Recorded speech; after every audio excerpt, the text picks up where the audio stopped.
안녕하세요. 오늘도 시청해주셔서 감사드리고요. 바로 사연 읽어보겠습니다. 얼마 전 인터넷 커뮤니티에 공개된 며느리와 시모의 담보 사건 아시나요? 은혜를 통수로 겪은 사람들. 복잡한 세상입니다.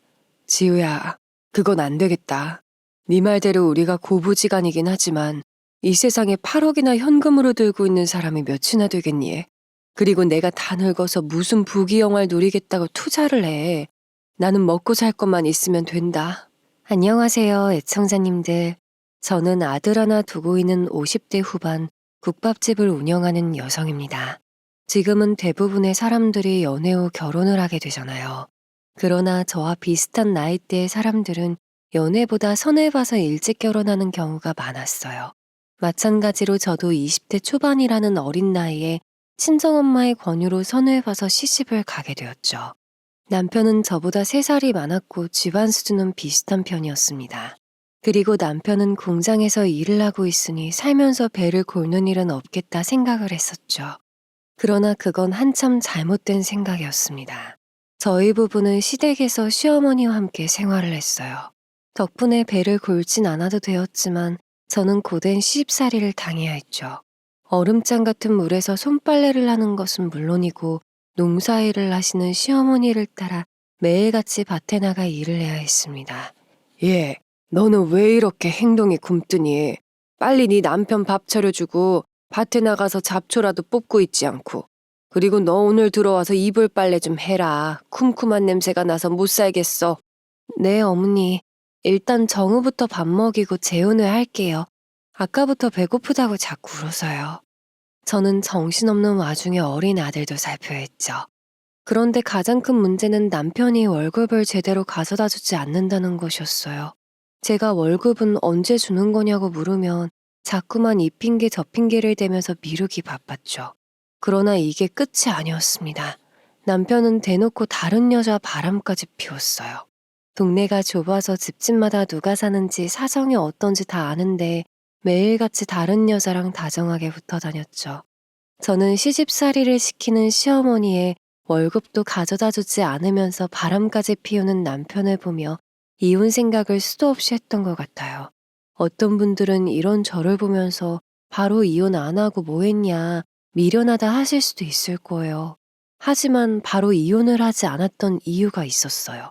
결혼 후 3년 뒤 친정엄마가 돌아가셔서 이혼을 한다고 해도 당장 갈 곳이 없었고 태어난 지 얼마 안 된 어린아들에게는 온전한 가정을 만들어주고 싶은 마음이 있었거든요. 그러나 저도 사람인지라 시간이 지날수록 더 막무가내로 나오는 남편을 보면서 인내심의 한계가 느껴졌습니다. 그런데 어느 날 점심 출근을 한다던 남편이 집에 들어와서는 갑자기 온 집안을 뒤적거리더군요. 야, 내가 급하게 돈이 좀 필요한데 너 숨겨둔 돈 있으면 가지고 나와봐. 월급 나오면 꼬박꼬박 가져다 주는데 맨날 돈이 없는 게 말이 되냐? 아, 빨리 돈 가지고 나오라고. 내가 숨겨둔 돈이 어디 있어. 그리고 오빠가 언제 월급을 꼬박꼬박 가져다 줬다고 그래? 돈 안 준 지 몇 달 됐잖아. 그나마 어머니가 있어서 입에 풀칠이라도 하고 있구만. 갑자기 일하다 말고 찾아와서 이게 무슨 난리야. 그날 남편은 한참 동안 온 집안을 뒤엎으면서 난리를 쳤죠. 그러나 저는 끝까지 돈이 없다고 버텼고 결국 남편은 온갖 성질을 내면서 집을 뛰쳐나갔습니다. 그런데 그날로부터 2일 뒤 저희 집에는 사채업자들이 들이닥쳤어요. 무슨 일인데 여기까지 찾아왔냐고 물었더니 남편이 본인한테 5천만 원을 빌려갔는데 이자도 내놓지 않고 도망만 다닌다고 하더군요. 여자랑 바람을 피우는 것도 모자라 가족들 모르게 돈까지 빌리고 다녔다니 정말 세상이 무너지는 기분이 들었습니다. 결국 저는 남편과 이혼을 하기로 마음을 먹었어요. 사채업자까지 보니 남편이라는 사람에게 진절머리가 났거든요. 처음에는 서류 가져다가 도장만 찍으면 되겠지 했는데 아무리 생각해봐도 시어머니도 남편도 이혼에 찬성할 것 같지 않았죠. 그래서 남편과 이혼 소송을 하기로 했습니다. 그리고 그 집에 더 있고 싶지 않아서 새벽에 대충 짐을 챙겨 아들만 데리고 도망치듯 나와버렸어요. 친정엄마도 몇 년 전에 돌아가시고 어디로 가야 하나 막막했는데 다행히 고향에 있는 친한 언니에게 전화를 했더니 당장 오라고 하더군요. 친한 언니는 방을 내어주는 것은 물론 이혼 소송에서 이길 수 있게 변호사까지 소개해주면서 도와주었죠. 덕분에 저는 남편에게 위자료에 양육비까지 받으면서 생활할 수 있게 되었습니다. 그리고 저는 남편에게 받은 위자료로 고향 언니와 함께 돈을 모아서 국밥집을 하게 되었어요. 사실 아르바이트라고 해서 아이를 키워야 하나 싶었는데 저에게 요리 솜씨가 있는 것을 알고 있는 친한 언니가 가게를 하자고 먼저 제안을 했거든요. 윤호가 너만 괜찮으면 나랑 돈 모아서 가게 차려보지 않을래? 너 어차피 고향에서 지낸다고 했으니까 나랑 국밥집이나 하면서 살자. 요리 솜씨 좋은 너는 국밥 말고 나는 배달이나 설거지 같은 허드렛 일 하면 될 것 같은데. 갑자기 가게를 하자고? 그것도 국밥을? 한 번도 생각 안 해봤는데. 알았어, 해볼게. 갑작스러운 제안에 저는 조금 당황하기도 했지만 오랫동안 알고 지내온 사이이기에 믿고 한번 해보기로 했습니다. 사실 당장 일을 구해서 나갈 수 있다고 해도 어린 아들을 맡길 곳도 없고 어떻게 해야 하나 고민을 했었어요. 그런데 언니 말을 들어보니 차라리 국밥집을 하며 가까이에서 아들을 돌보는 게 나을 것 같았죠. 그래서 언니의 제안을 받아들이게 되었습니다. 그리고 얼마 후 좋은 곳을 골라서 국밥집을 열게 되었어요. 그런데 국밥집을 오픈한 지 일주일 정도 되었을 때 어떻게 알았는지 전 시어머니가 쫓아와서 아주 난장판을 만들더군요. 네가 감히 내 아들 돈을 가져다가 국밥집을 차려? 내 아들은 지금 사채업자들한테 빌린 돈 갚느라 정신이 없는데 너는 이딴 가게를 차려 혼자 잘 먹고 잘 살겠다 하냐고. 너네가 망하게 만들 거야. 피눈물을 내게 할 거야. 저는 법원 판결 받고 정당하게 받은 위자료예요. 제가 국밥집을 차리던 반찬 가게를 차리던 어머니가 신경 쓰일 일 아니라고요. 그러니까 이제 영업방해 그만하고 제 가게에서 나가주세요. 제가 단호하게 이야기를 하자 시어머니는 수저통을 던지고 의자들을 넘어뜨리면서 아주 날뛰었어요. 그러자 친한 언니는 뒤에서 상황을 가만히 지켜보고 있다가 도저히 참지 못하겠다면서 전 시어머니를 힘으로 끌고 가 가게에서 내쫓아버리곤 문을 잠궈버렸죠. 그리고는 한 번만 더 찾아오면 그때는 내쫓는 걸로 안 끝난다고 영업방해로 경찰에 신고를 하겠다고 했습니다. 그날 이후 전 시어머니는 국밥집에 다시는 발걸음을 하지 않았어요. 친한 언니가 제 일처럼 나서준 덕분에 시어머니를 쉽게 해결할 수 있어 너무 고마웠습니다. 사실 저는 가게가 망하면 어쩌지라는 생각에 걱정이 많았습니다. 그러나 하늘이 도와주는 것인지 시간이 지날수록 단골 손님이 많이 생겼고 매일같이 점심때마다 문전성시를 이루었죠. 게다가 배달까지 하면서 돈을 쓸어 모은다는 게 뭔지 몸소 경험을 했던 것 같아요. 친한 언니와는 정확하게 수익을 반씩 배분했고 저는 그 돈으로 하나 있는 아들을 지극정성으로 키웠습니다.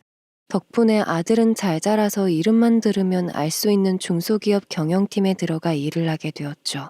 그리고 저는 30평짜리 아파트를 구매해 들어가게 되었고 꼬마 건물까지 사들여서 매달 임대 수익을 받으며 여유롭게 생활하고 있었어요.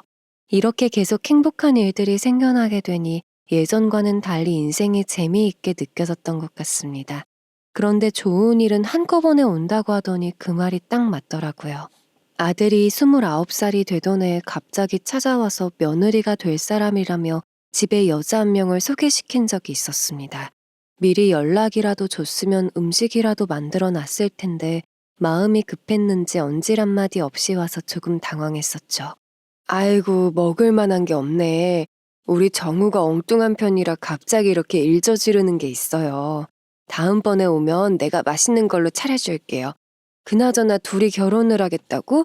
지금 무슨 일 하고 있어요? 아니에요. 제가 갑자기 찾아와서 놀라셨죠? 미리 연락을 드리고 왔어야 하는데 마음이 급해서요. 지금 저는 가방 사업을 하고 있어요. 제가 어머니 선물로 직접 디자인한 가방 가져왔는데 한번 보실래요? 며느리는 가방 사업을 하고 있다면서 본인이 디자인한 가방을 선물로 가져왔다며 저에게 내밀었어요. 급하게 오면서도 선물까지 준비해서 왔다는 게 마음이 너무 예쁘고 고맙더라고요. 이후 저는 두 사람과 식사를 하면서 본격적으로 이런저런 이야기를 나누게 되었죠. 두 사람은 아들 대학교 선배의 소개를 통해서 처음 만나게 되었다고 했어요. 4살의 나이 차이가 있지만 서로 대화도 잘 통하고 성격이 비슷해 금방 친해지게 되었다고 했습니다. 그리고 며느리는 대학교 내내 아르바이트를 하면서 모은 돈으로 사업을 시작했다고 하더라고요. 나름 입소문을 타서 사업소와는 괜찮다고 했죠. 저는 며느리가 참 착하고 싹싹한 게 마음에 쏙 들었던 것 같아요. 다만 흠이 조금 있다면 며느리 부모님이 일찌감치 이혼을 하셨다는 것이었습니다. 며느리의 아버지는 재혼을 하신 상태로 새어머니가 데리고 온 씨다른 언니도 하나 있다고 했어요. 그래도 새어머니와 본인이 잘 맞는 편이었고 언니와도 원만하게 잘 지낸다고 했죠.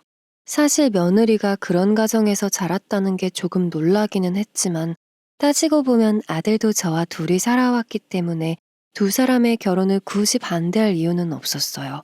무엇보다 며느리가 직접 모은 돈으로 사업을 시작했다고 하니 경제관념이 있는 듯해서 안심이 되었습니다.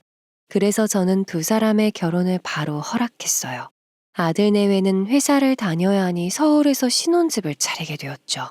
멀리 살다 보니 이제 명절 때나 가끔 보겠거니 싶어서 약간은 아쉽고 서운한 마음이 있었는데 며느리는 저에게 참 잘하더군요. 아무래도 시댁에 찾아오는 게 불편하고 싫을 텐데도 며느리는 매주 주말마다 저를 찾아왔습니다. 지우야, 오늘도 여기까지 온 거야? 평일에 일하느라 피곤했을 텐데 주말에는 좀 쉬지. 여기 꿀 발라놓은 것도 아니고 왜 왔어? 앞으로는 무리 안 해도 돼. 어머니 적적하실까봐 왔죠. 혹시 제가 여기 오는 게 싫으신 거예요? 저 다시 서울로 올라갈까요? 저 1시간 반을 달려왔는데 어머니가 싫다면 어쩔 수 없죠. 며느리는 제가 왜 왔냐고 무리해서 안 와도 된다고 얘기를 하면 서운한 티를 팍팍 내면서 애교를 부려댔어요. 저는 그 모습이 참 귀엽고 예쁘더군요.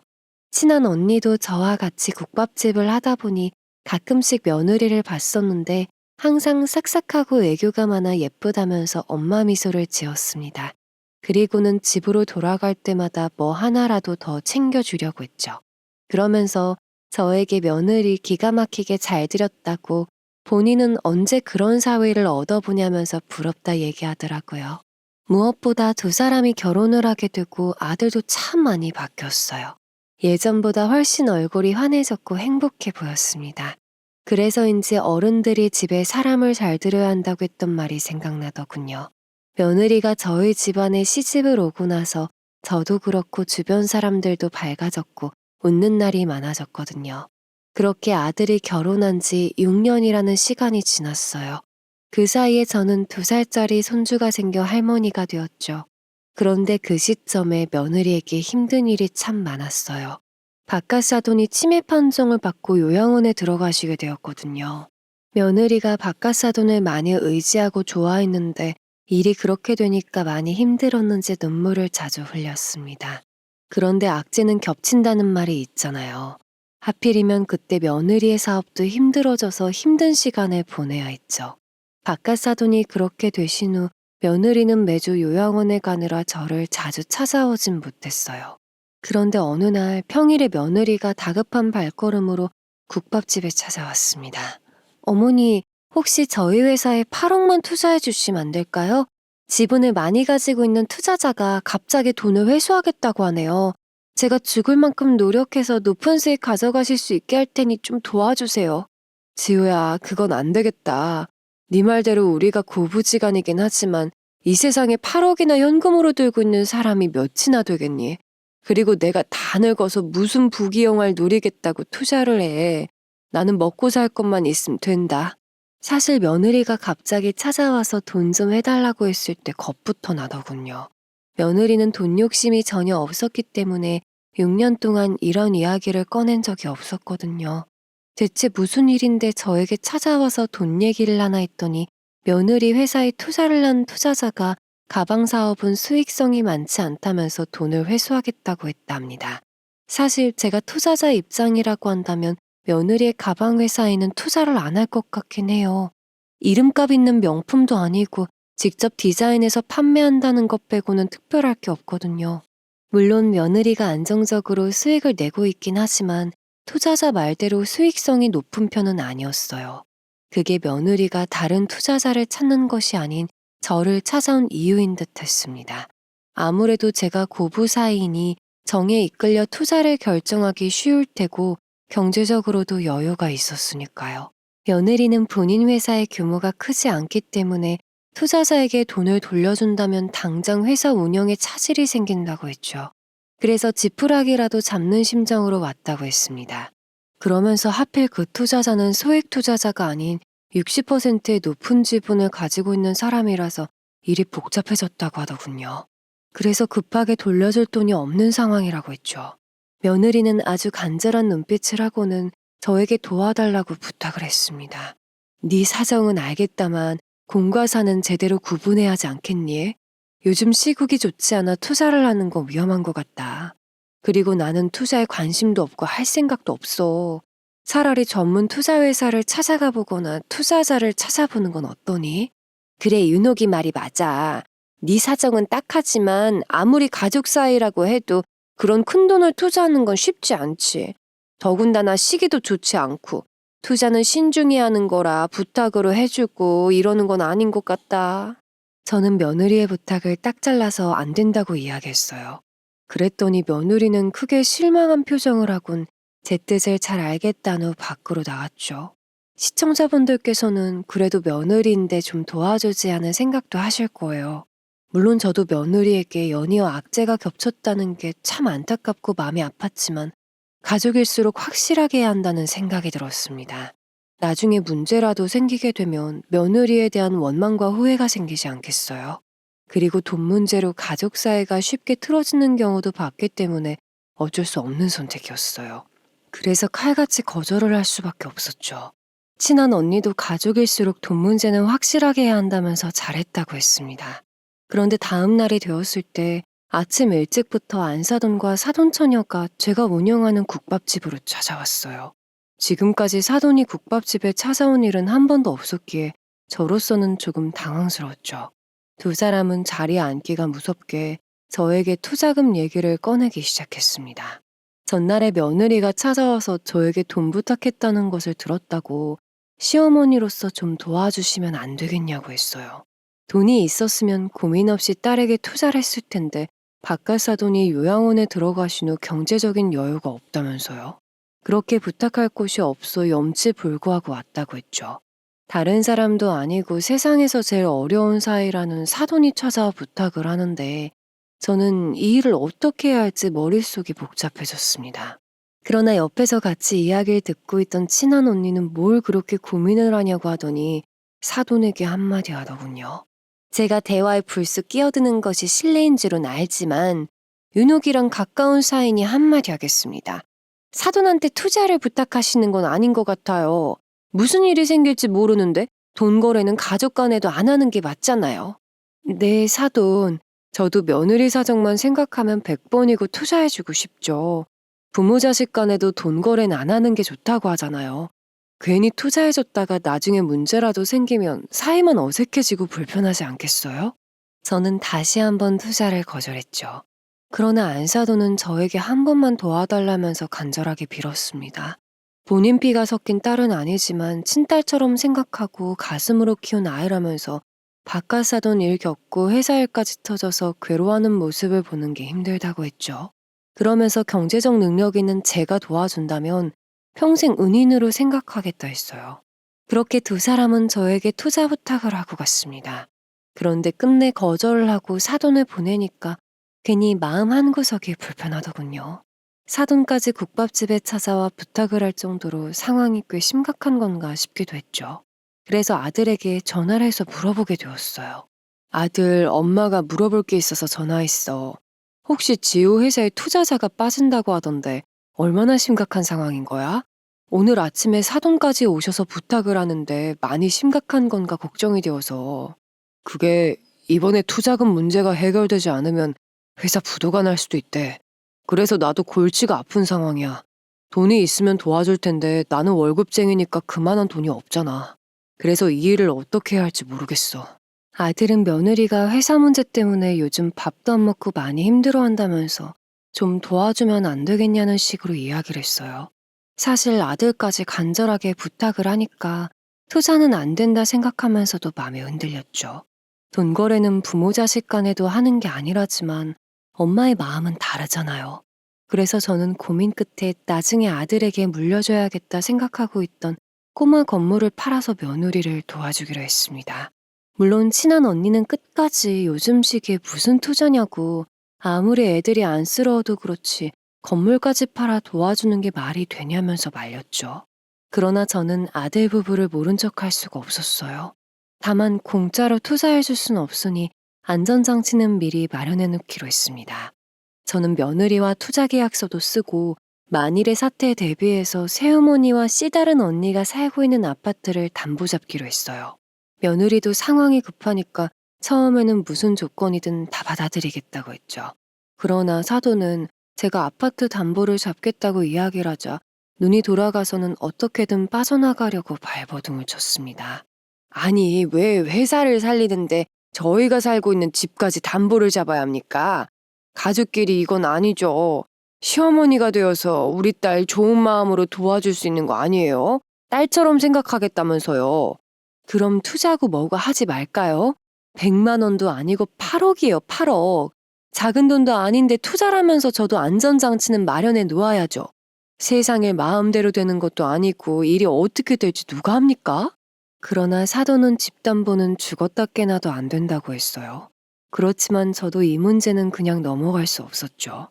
며느리를 아무리 자식처럼 생각한다고 해도 친자식이 아닌데 그 돈을 어디에 어떻게 쓸지 누가 아냐고 하면서 무조건 담보를 받아야겠다고 우겼어요. 그러면서 만약 이 조건을 받아들이지 못하겠다면 투자도 없던 일로 하겠다고 강하게 나갔습니다. 그랬더니 옆에서 제 이야기를 듣고 있던 며느리는 안사돈 쪽을 보면서 제발 사인해달라고, 안 그러면 회사가 망한다며 안절부절 못했어요. 결국 사돈은 울며 겨자 먹기로 담보에 동의를 해줬죠. 그렇게 저는 계약서에 담보까지 받은 후 건물 팔고 받은 돈을 며느리에게 보내주었어요. 그러면서 이 돈은 그냥 주는 게 아니라 회사에 투자를 하는 거라고, 나에게도 지분이 있는 거니까 나중에 더 많이 벌어서 몇 배로 돌려달라고 했습니다. 그러자 며느리는 눈물까지 흘리면서 너무 고맙다고, 이 은혜 절대 잊지 않겠다고 하더군요. 저도 이왕 도와주기로 마음을 먹었고 계약서에 담보까지 받았으니 더 이상 이 문제에 대해 신경을 쓰지 않기로 했죠. 그런데 며느리에게 투자를 한 지 몇 개월 만에 사도는 어떻게든 담보를 회수를 하려고 안간힘을 썼습니다. 괜히 안 하던 선물을 보낸다거나 뜬금없이 국밥집에 찾아와 은근슬쩍 담보 회수 얘기를 꺼냈어요. 그러나 그럴 때마다 제가 뭐라고 하기도 전에 친한 언니가 먼저 나서더라고요. 물에 빠진 사람 구해놨더니 지금 보따리까지 내놓으라고 하는 거냐고 하면서요. 저도 친한 언니의 말에 보태서 담보 회수하고 싶으면 투자금을 다시 내놓으면 된다고 이야기를 했습니다. 그랬더니 사도는 안 되겠다 생각했는지 며느리를 시켜 저를 회유하기 시작했죠. 어머니, 혹시 담보건만 어떻게 회수 안 될까요? 지금 새어머니가 집담보 잡히고 나서 많이 불안해하세요. 어차피 투자 계약서가 있으니까 큰 문제는 없을 것 같은데 회사도 안정적이니까 담보건만 부탁드려요. 그건 안 될 것 같다. 아무리 화장실 들어갈 때 다르고 나올 때 다르다지만 돈이 필요할 때는 은혜 어쩌고 하더니 회사가 숨통이 트이니까 담보를 회수해달라고? 약속은 약속이야. 담보 회수 절대 못 해주니 그렇게 알고 돌아가.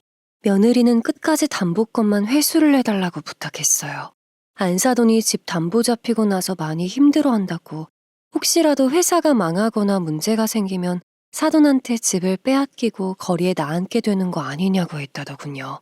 며느리는 감정에 호소하면서 어떻게든 담보건을 회수하려고 했지만 저는 회사가 망하거나 문제가 생기지 않게 네가 잘하면 된다면서 확실하게 거절을 했습니다. 결국 며느리는 큰 소득 없이 돌아가야 했어요.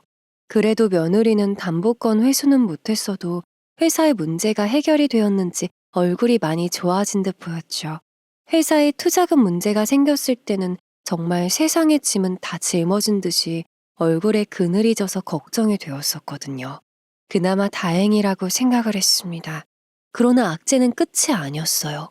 며느리 문제가 해결이 되고 약 6개월이 지났을 때 저는 아들에게 안부 전화를 했다가 안 좋은 소식을 듣게 되었거든요.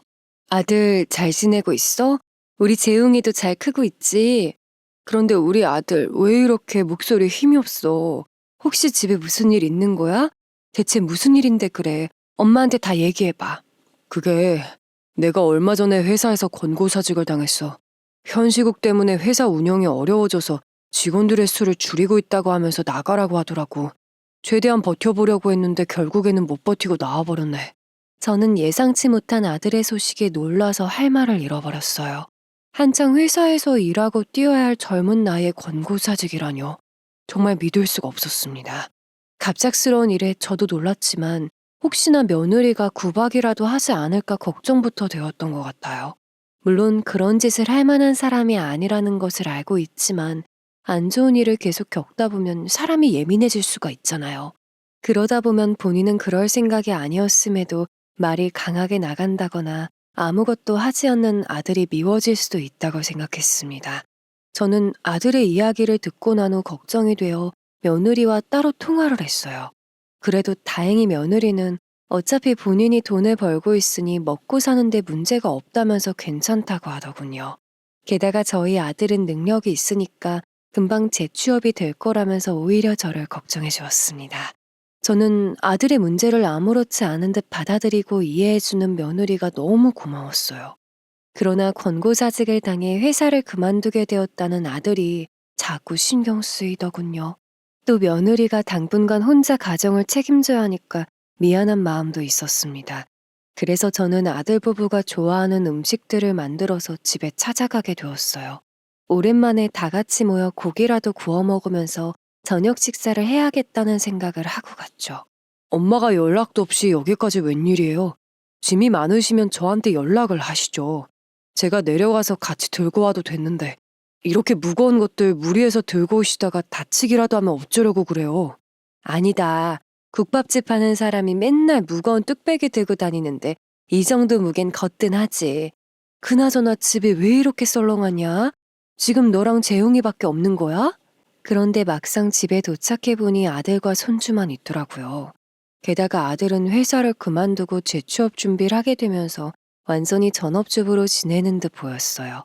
청소랑 빨래를 하고 식사를 차리고 치우는 것까지 모두 아들의 몫인 듯 보였죠. 솔직히 엄마로서 아들이 앞치마 입고 집안일을 하고 있다는 게 마음이 아팠습니다. 그러나 아들이 백수신세나 다름없으니 이거라도 해야지 하면서 마음이 안 좋아도 그러려니 하고 넘어갔어요. 아들에게 들어보니 며느리는 요즘 일이 많아서 집에 일찍 오는 날이 없다고 하더군요. 그래서 집에 찾아갔던 그날도 많이 늦을 거라고 했습니다. 아무래도 며느리를 빼놓고 셋이서만 고기를 구워 먹는 건 아닌 것 같아서 결국 저는 집에서 가져온 반찬들을 꺼내 간단하게 식사를 차려주었죠. 그런데 한참 저녁 식사를 하고 있을 때 아들에게 전화 한 통이 왔어요. 오빠, 오늘 회사에 급한 일이 생기는 바람에 아무래도 밤을 새서 일을 해야 할 것 같아. 그래서 내일 재웅이 유치원까지 오빠가 알아서 데려다 줘야 할 것 같은데?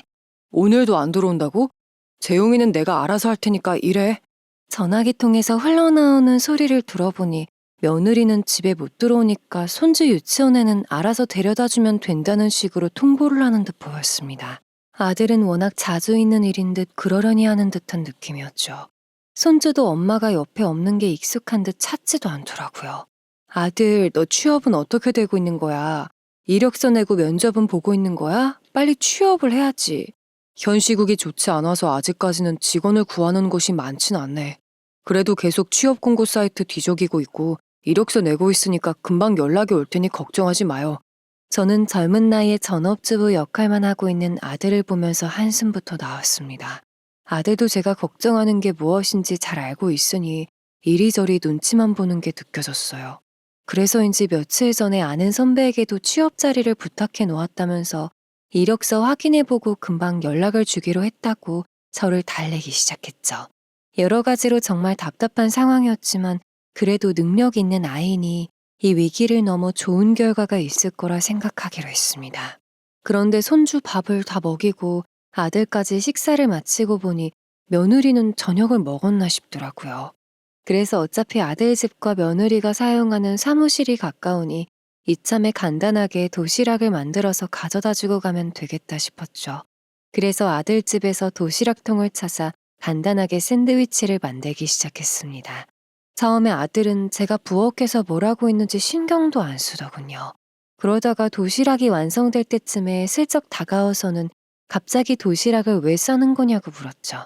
그래서 저는 며느리가 늦은 시간까지 일을 하고 있다고 하니 여기까지 와서 가만히 있을 수 있겠냐고, 아무래도 밥을 안 먹었을 것 같아서 가져다 줄 생각이라고 대답을 했습니다. 그랬더니 아들은 아주 정색을 하고 가지 말라고 자꾸 말리더군요. 어차피 회사 밑에 먹을 것도 많고 밥 안 챙겨 먹을 사람도 아니야. 일찌감치 사 먹고도 남았을 텐데 뭘 굳이 도시락을 가져다 준다고 해. 어차피 이 밤에 도시락 들고 찾아가도 반기지도 않아. 아니, 결혼한 지 얼마 안 됐을 때는 지우 고생한다고 손수 도시락 만들어 가져다 나르던 사람이 오늘은 도시락 만들어 가져다 준다니까 아주 난리를 치네. 너 왜 그래? 아들이 짜증이 가득 찬 목소리로 얘기를 해서 처음에는 얘가 왜 이러나 싶었습니다. 신혼 때는 제가 안 챙겨도 직접 도시락을 만들어서 며느리 사무실까지 가져다 나르던 애였거든요. 그런데 이번에는 난리를 치면서 절대 안 된다고 말리는 게 이상했어요. 아들이 며느리와 전화를 할 때에도 날이 선 듯한 말투를 사용하는 게 계속 신경이 쓰였는데 도시락까지 절대 가져다 주지 말라고 이 난리를 치니까 분명히 부부 사이에 무슨 문제가 있구나 싶었죠. 그래서 저는 아들에게 왜 그러는지 이유를 털어놓으라고 했습니다. 그랬더니 아들은 한숨을 깊게 쉬면서 할 말이 있다면 앉아보라고 하더군요. 그렇게 아들은 저를 식탁 의자에 앉혀놓고는 잠시만 기다리라고 하더니 책방 쪽으로 들어갔어요. 그리고는 사진 한 뭉텅이를 가지고 와 저에게 넘겨주고는 한 번 보라고 했습니다. 처음엔 대체 뭔데 사진을 한가득 주고 보라고 하는 건가 싶었어요. 그런데 저는 그 사진을 보고 나서 정말 기절하는 줄 알았죠. 아들, 이게 대체 뭐야? 아니, 왜 사진마다 며느리가 남자랑 있는 건데? 엄마가 묻잖아. 이게 대체 뭐냐니까? 보면 몰라. 재용이 엄마가 남자랑 바람을 피우고 있는 사진이잖아. 나 그동안 재용이 엄마 밖에서 이러고 다니는 거 다 찍어놨어. 얘 지금 남자에 미쳐서 제정신 아니야. 나 이 여자랑 못 살겠다 판단했고 곧 이혼 소송 걸 예정이야. 아들이 저에게 보여준 그 사진에는 며느리가 어떤 남자랑 바람을 저지르는 모습이 담겨 있었어요. 정말 황당해서 말이 밖으로 안 나왔습니다. 저는 한동안 아들이 모아놓았다는 사진들을 살펴보며 헛웃음을 지을 수밖에 없었어요. 아들은 조만간 이혼할 예정이니까 그냥 모른 척을 하고 있어달라고 했죠. 이제 곧 이혼 소송을 하면서 싸워야 할 텐데 본인이 이런 증거물을 가지고 있다는 것을 며느리가 알아서 뭐가 좋겠냐고 했습니다. 그러나 제기에는 아들의 이야기가 들리지 않았어요. 모든 진실을 알게 된 후 저는 도저히 참을 수가 없었고 곧장 며느리 회사로 달려가게 되었죠. 그러자 아들도 약간 당황해하다가 급하게 손주를 데리고 나와 차를 끌고 제 뒤를 따라왔습니다. 저는 며느리 회사에 도착하자마자 사무실 문을 뻥 차고 들어가 멱살을 잡고 흔들면서 아주 난리를 쳤어요. 어머니, 대체 왜 이러세요? 제가 뭘 잘못했다고 멱살을 잡고 난리를 치는 건데요. 당신 보고 있지만 말고 빨리 어머니 말려. 지금 재웅이까지 데리고 쳐들어와서 이게 무슨 난리야? 네가 감히 우리 아들을 두고 그딴 못된 짓을 해? 화가 치밀어 올라서 도저히 안 되겠다. 오늘 너 죽고 나 죽어보는 거야. 당장 네 엄마 집으로 가자. 저는 화를 주체할 수가 없었고 며느리의 멱살을 잡은 채로 아들과 함께 사돈 집으로 가게 되었죠. 며느리는 이동하는 내내 본인이 무슨 잘못을 했다고 이딴 취급을 받아야 하냐며 도망을 치려고 발악을 했습니다. 차가 빨간불에 정차했을 때 뛰어내리려고 시도해보기도 하고 저에게 막말까지 내뱉었죠. 그러나 며느리는 이미 열이 받을 대로 받은 저의 소나기에서 쉽게 벗어날 순 없었어요. 그렇게 저는 사돈집에 며느리를 끌고 가 내던지면서 그 사진을 보여줬습니다. 내가 큰맘 먹고 건물까지 팔아서 당신 딸 회사까지 살려줬는데 지금 제가 이딴 짓이나 하고 돌아다닌답니다. 은혜를 원수로 갚아도 유분수지 이게 말이나 되냐고요. 나 이거 절대 못 넘어가요. 알겠어요? 아니, 사업하는 사람이 밖에서 비즈니스를 하다 보면 이런 일도 종종 있을 수 있죠. 얘가 그 남자 데리고 와서 결혼을 하겠다는 것도 아니고 그냥 잠깐 재미로 만났나 본데 이 정도는 그냥 넘어가 줄 수 있는 거 아닌가? 사돈처녀는 며느리가 바람을 피운 게 별일이 아니라는 듯 반응했어요. 그리고 안사돈도 왜 애를 저딴 식으로 끌고 오냐고 큰 소리를 냈죠. 그러면서 사진 속에 있는 애는 딸이 어릴 때부터 잘 알고 지내는 친구라고 했습니다. 결혼했다고 못 만날 사이도 아니고 친구끼리 만나서 스트레스 좀 풀었던 것 같은데 왜 이렇게 예민 반응을 보이냐는 겁니다. 오히려 저를 이상한 사람 취급을 하더라고요. 아마도 두 사람은 며느리의 바람 사실을 애초부터 알고 있었던 것 같았어요. 아들은 뒤에서 이야기를 가만히 듣고 있다가 두 사람의 말도 안 되는 얘기에 어이가 없다는 듯 웃었습니다. 그리고는 제 손에 들려있던 사진 한 장을 꺼내들고 두 사람 얼굴에 들이대면서 지금 이게 친구 사이에 나올 수 있는 모습이냐며 소리를 쳤어요. 그리고 4개월 전부터 며느리가 남자 만나는 것을 알고 있었다면서 이 사실을 알게 된 이후부터 이것저것 증거물을 모아놓으려고 이 사실을 모른 척하며 지냈다고 밝혔죠. 그러면서 아들은 친구 사이에 도저히 갈 수 없는 곳들까지 오가는 모습을 보면서 본인 기분이 어땠을지 한 번이라도 생각해봤냐고 난리쳤습니다. 그러자 두 사람은 오히려 제 아들만 이상한 사람으로 만들었어요. 남자라면 한 번쯤 바람을 피워봤을 텐데 왜 본인 딸만 문제아 취급을 하냐면서요. 만약 제 아들이 한 번도 그런 짓을 안 해봤으면 남자도 아니라는 헛소리를 했습니다. 저는 그 말을 듣고 욱해서 그 사람들에게 다가가 난리를 치려고 했어요. 그러나 아들은 그런 저를 손으로 막더니 이혼 통보를 하더군요. 어차피 조만간 이혼 소송을 하려고 했다면서 재산 분할은 물론이고 양육비까지 받아낼 생각이니 각오하고 있으라면서요. 그러자 안 사돈 뒤에 숨어서 끝까지 잘못 인정을 하지 않고 있던 며느리가 얼굴이 새하얘진 채로 벌벌 떨면서 무릎을 꿇고 싹싹 빌기 시작했어요. 여보, 이혼이라니. 내가 잘못했어. 내가 실수한 게 맞아. 이렇게 빌게. 그러니까 이혼만은 다시 생각해주라. 죄웅이도 있는데 이혼만은 제발 없던 일로 해줘. 안 그러면 나 죽어. 왜? 이혼 안 하면 뭐가 달라져? 네 빚 해결하려고 우리 엄마 아파트도 빼앗게? 너 그 남자 도와주려고 횡령도 하고 사채도 끌어다 썼더라. 어차피 아들도 내팽겨치고 남자랑 놀기 바쁜데 내가 그냥 깔끔하게 이혼해줄게. 돈만 준비하고 있어. 아들의 말에 그들은 망했다며 머리를 부여받은 채 주저앉아 버렸습니다. 그리고 며느리는 울며 불며 아들 다리를 붙잡고 버텼어요. 그러나 아들은 힘을 사용해서 거머리처럼 붙어있는 며느리의 손을 떼어냈고 소파에 누워 잠들어 있는 손주를 안더니 저에게 그만 나가자고 했죠. 그렇게 저는 아들의 손에 이끌려 집을 나가는데 뒤에서 안사돈이 며느리에게 안 들키게 조심히 만나라고 하지 않았냐며 너 때문에 망했다고 원망하는 소리가 들렸습니다. 그렇게 사돈집을 나와 아들의 차를 타고 집으로 돌아가는데 며느리가 횡령도 하고 사채도 썼다는 말이 자꾸 마음에 걸리더라고요. 그래서 아들에게 조심스럽게 그게 무슨 소리냐고 물어보았죠. 그랬더니 아들은 말 그대로 며느리가 그 남자 도와주려고 횡령도 하고 사채도 끌어다 썼다고 투자한 건 계약서를 쓰고 담보도 잡았으니 큰 문제는 없겠지만 최대한 빨리 돌려받으라고 하더군요. 저는 아들에게 알겠다고 그 문제는 제가 알아서 하겠다고 했습니다. 그렇게 다음 날이 다가오고 제 아들은 가까운 변호사 사무실에 찾아가 며느리에게 이혼 소송을 걸었다고 했어요. 그리고 저도 며느리에게 투자금 회수를 진행하겠다고 통보를 했죠.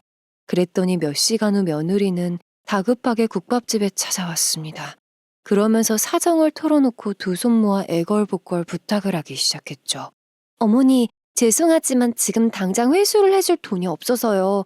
제가 뼈를 갈아서라도 10년이고 20년이고 어떻게든 돈을 갚을 테니까 조금만 양해해 주시면 안 될까요? 제가 이렇게 부탁드려요. 아니, 그딴 못된 짓을 해놓고 여기가 어디라고 찾아와? 너 그렇게 안 봤는데 정말 실망이다.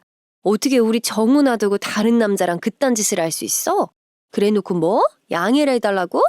친한 언니도 저에게 모든 이야기를 듣고 나누었죠. 그래서인지 며느리의 말에 화가 치밀어 올랐는지 다다다 쏘아붙이기 시작하더군요.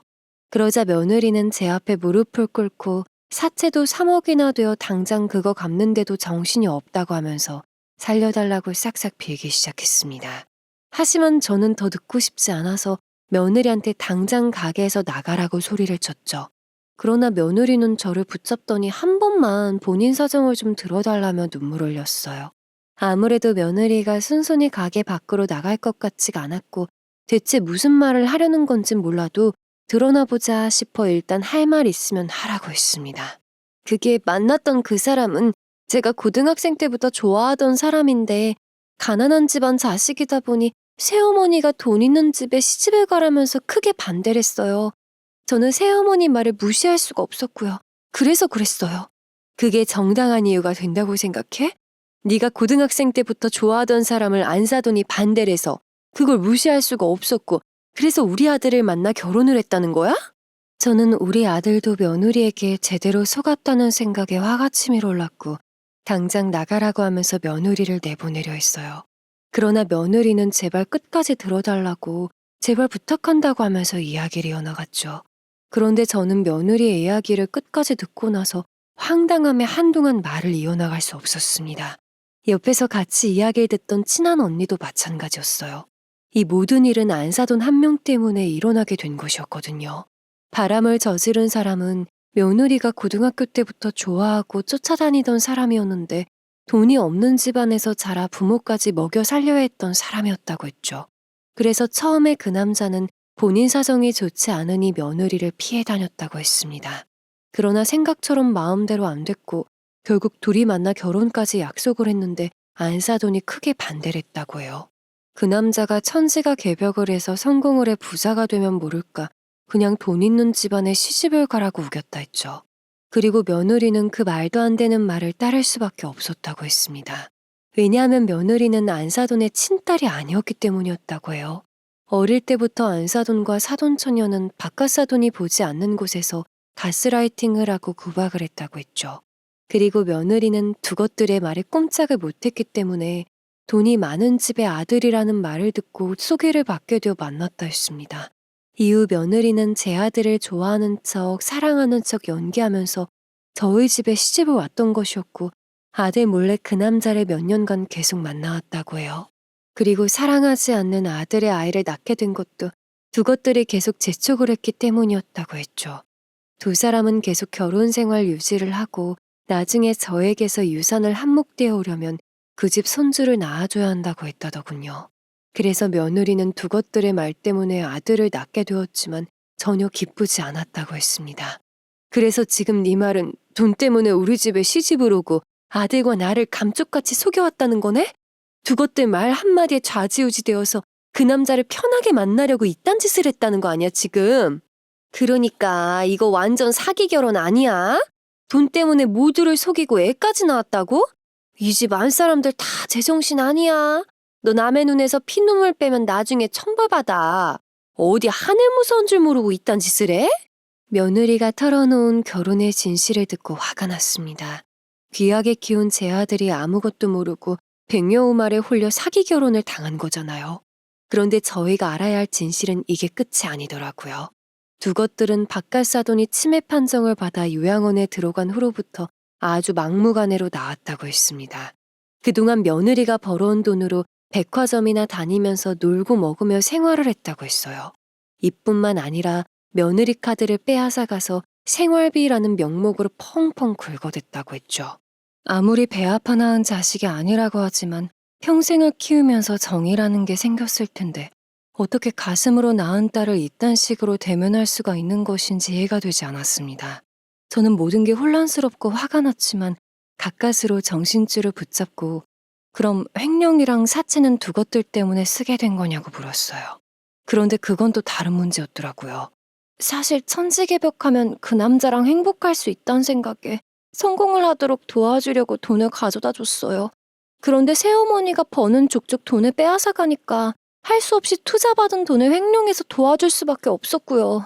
너도 참 답이 없다. 남자 하나 성공시켜 결혼을 하겠다고 투자금을 빼서 도와줘? 설마 너 내 돈을 가져간 것도 그것 때문이냐? 돌려막기 하려고? 너 설마 내 돈 가져가서도 그딴 식으로 썼던 거 아니지? 며느리는 내 돈으로 돌려막기를 한 게 맞다면서 실토를 했습니다. 만나고 있는 남자에게 돈을 가져다 주려고 횡령을 했는데 그게 들킬 위험에 처했고 투자자가 투자금을 회수하기 전에 며느리는 재빠르게 이런저런 핑계를 대면서 저에게 부탁을 해 돈을 가져간 것이었어요. 그런데 더 어이가 없었던 것은 그 남자가 어느 순간부터 가져다 주는 돈을 당연시 여겼는데도 끝까지 도와주려고 했다는 거예요. 그 남자는 어차피 며느리가 돈을 가져다 줄 테니까 마음 놓고 친구들에게 돈을 빌리기 시작했다고 했습니다. 그러나 그런 일이 자꾸 반복되자 친구들은 그 남자와 인연을 끊기 시작했고 결국 사채에도 손을 댔다고 했죠. 그리고 돈을 갚지 않아서 며느리 회사에도 사채업자들이 몇 번이나 쫓아왔다고 했어요. 그 액수도 2억이나 되었는데 거기 이자까지 1억이 붙어서 총 3억을 갚아야 했다고 했습니다. 그런데도 며느리는 정신을 차리지 못한 듯 그 남자의 돈을 대신 갚아주려고 본인도 사채를 빌려 또 돌려막기를 해줬다고 하더군요. 너는 그게 정상적인 인간이 할 수 있는 짓이라고 생각하냐? 그 남자가 돈 때문에 널 이용해 먹고 있구만. 사채까지 빌려서 그걸 갚아줘? 나는 네 사정 모르겠고 무조건 투자금 회수할 거야. 내일까지 안 내놓으면 바로 소송한다. 어머니, 저도 반성 많이 했어요. 그러니까 한 번만 도와주세요. 제발 투자금 회수만 하지 말아주세요. 제가 무슨 수를 써서라도 갚겠습니다. 이번에 새어머니 집 빼앗기면 저 진짜 큰일 나요. 저는 며느리에게 헛소리 그만하고 당장 내 가게에서 나가라고 했습니다. 그러나 며느리는 끝까지 저를 붙잡고 살려달라며 눈물을 흘려댔죠. 그러자 친한 언니는 힘으로 며느리를 질질 끌고 가서 밖으로 내쫓아냈어요. 하지만 며느리는 끝까지 포기를 하지 않았습니다. 감정에 호소를 하면서 문자를 자꾸 보내오더군요. 본인과 아들 사이에는 자식이 있지 않냐면서 엄마로서 잘못되는 모습을 참아 보일 순 없다고 했죠.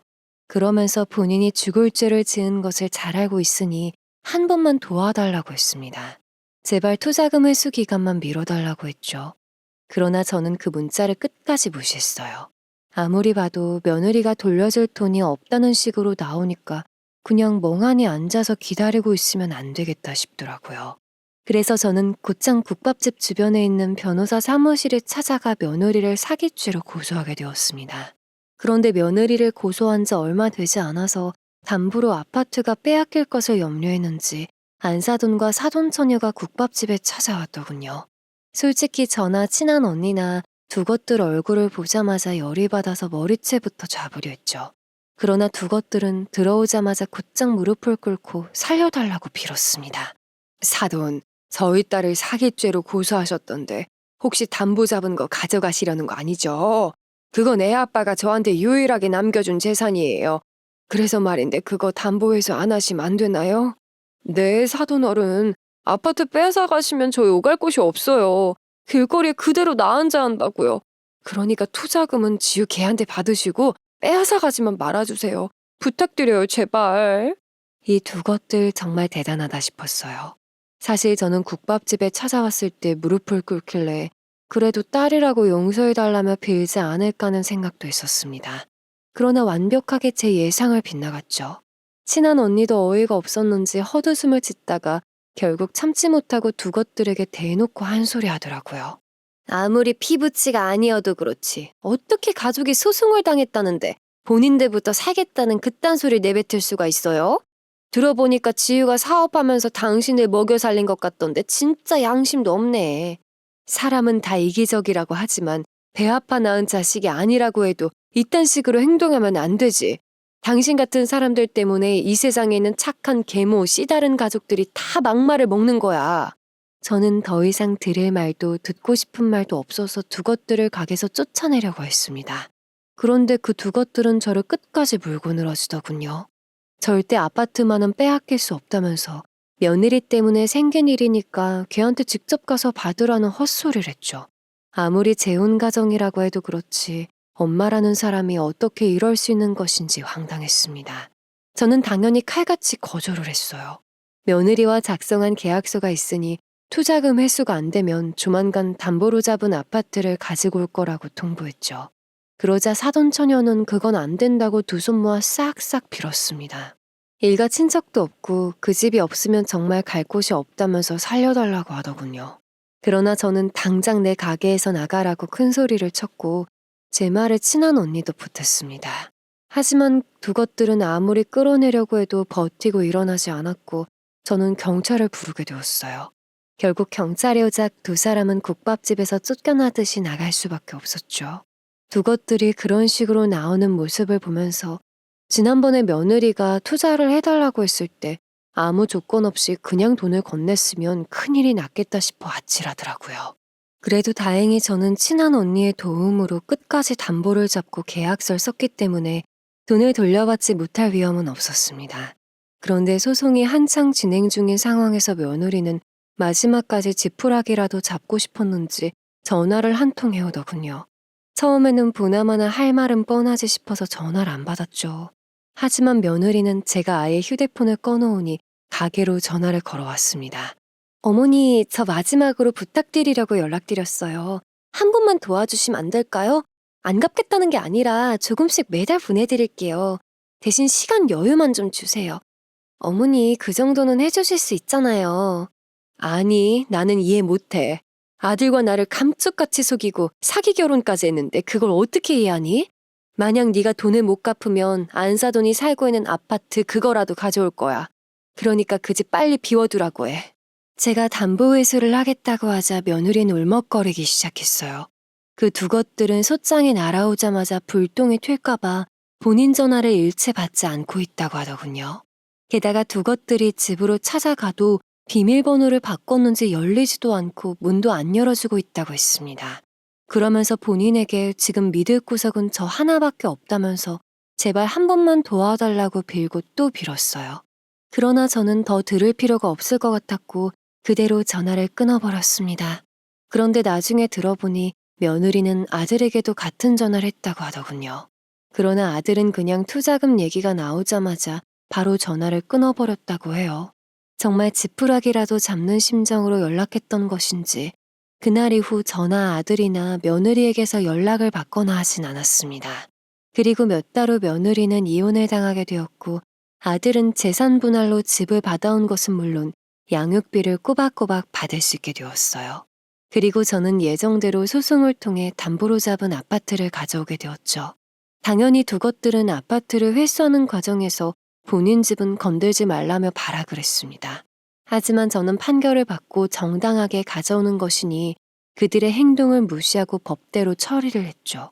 이번 일 때문에 아들이나 저나 마음고생이 이만저만 아니었는데 저는 아파트로 대신하긴 했지만 투자금을 회수할 수 있게 되었고 아들도 소송 기간 중에 재취직이 되어서 전보다 더 큰 회사에 들어갈 수 있게 되었어요. 덕분에 답답했던 마음 한구석이 뻥 뚫리는 듯한 느낌을 받았답니다. 그리고 아들이 대학 선배에게 소식을 들은 게 있다면서 이야기를 해주었는데 전 며느리는 저와 아들에게 소송을 당하면서 많이 억울했는지 변호사 상담을 받고 두 것들을 고소했다고 하더군요. 물론 결과는 안 나온 듯 보이지만 두 것들은 전 며느리에게 뉴스에 나올 만큼 나쁜 짓을 많이 해왔고 신고만 안 했을 뿐 그동안 나름대로 증거물을 모아놓았던 모양이었죠. 워낙 가지고 있는 증거물이 많아서 그런지 아마도 두 것들은 판결 후 죗값을 받게 될 것이라고 했습니다. 그리고 지금 전 며느리는 소송 이후 회사도 다른 사람에게 넘겨주고 사채업자들의 돈을 갚기 위해서 낮에는 식당 일과 저녁에는 배달 일을 하면서 힘들게 살고 있다고 하더라고요. 아들 말을 들어보면 그 남자와도 아예 정리를 한 듯 보인다고 했습니다. 뭐 이게 당연한 결과겠죠. 자업자득이라고 했으니 죄를 지었으면 죗값을 달게 받는 게 당연한 일이잖아요. 이번 일을 겪고 나서 저는 깨달은 게 참 많은 것 같습니다. 올바르게 살지 않고 돈에 눈이 멀어 못된 짓만 골라서 한다면 한 집안이 초전박살나는 것은 순식간인 것 같아요. 벼는 익을수록 고개를 숙인다는 말이 있는 것처럼 항상 겸손하고 올바른 행동을 하는 게 맞는 것 같습니다. 그래서 저랑 아들은 앞으로 겸손하고 올바르게 살아가기 위해 노력을 하려고요. 애청자님들께서도 벼는 익을수록 고개를 숙인다는 말을 잊지 마시고 항상 겸손하고 올바르게 살아가시면 분명히 인생에 있어 좋은 일이 생기지 않을까 싶습니다. 여러분의 가정에 웃음소리가 가득하시기를 바라며 이 글 이만 마치도록 하겠습니다. 더 기막히거나 놀라운 사연을 듣고 싶으시다면 지금 구독과 좋아요, 알림 설정 부탁드려요.